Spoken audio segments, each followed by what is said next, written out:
Welcome back, everybody, Automotive Inc. So today we're working on the Trailblazer, and we have a little bit of just kind of a thunk in the back end. So based on the age, the fact that this guy towed a trailer with it, we're going to swap out rear sway bar links and shocks. Now this video is just going to be for the shocks, just in case that's all you want to do. So picked up some Monroe shocks from the store, local store. You can get them on Amazon. I'll link the ones on Amazon. They're substantially cheaper.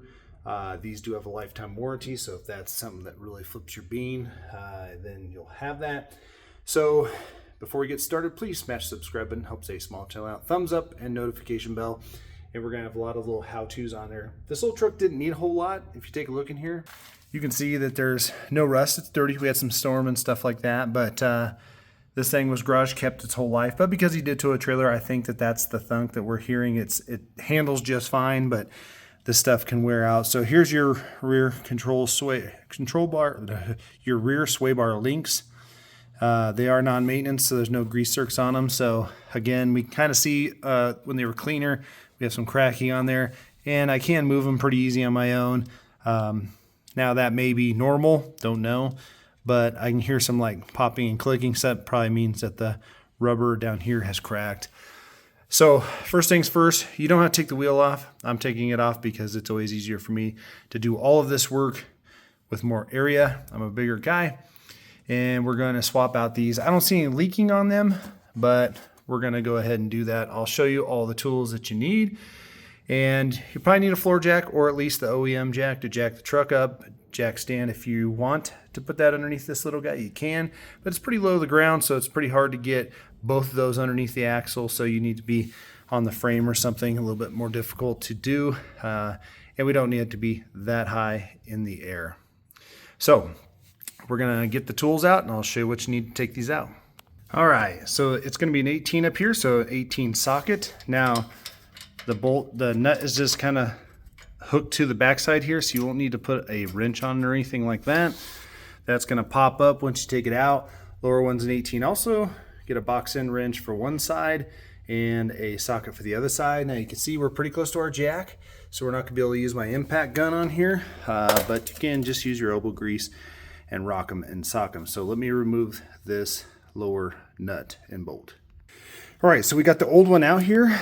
As you can see, this looks quite a bit beefier. It's not, it's an OEM equivalent, but you can see it kind of just pushes itself up when you get it out. So now we're just gonna place the new one back in there. Again, this cover going down. And you can see that everything's still the same size, even though it looks bigger in girth, I guess, if you will.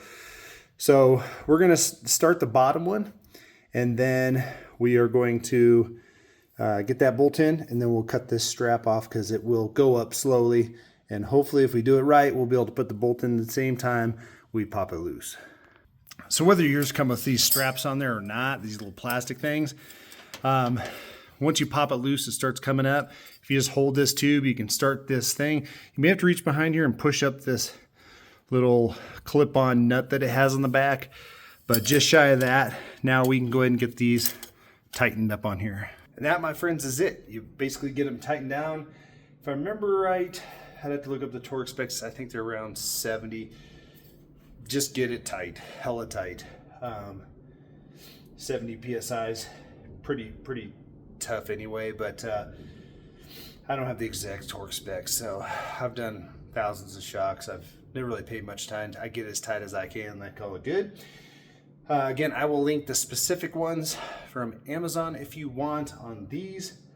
You can get Monroe shocks and stuff on there, or you can go with a cheaper version of it. But literally, other than filming, this took me about 15 minutes. Again, you can use the OEM jack. You don't need an impact gun. And you do the other side the exact same way. 18 millimeter wrench and socket, probably a deep well for sure, unless you just have two 18 millimeter wrenches. That's it. Shocks are going to be done. Take you about a half hour total. Yeah, if it's your first time, it might take you a half hour per side. As always, guys, you want to see the sway bar link one? I'll have a video for that. and catch you on the next one.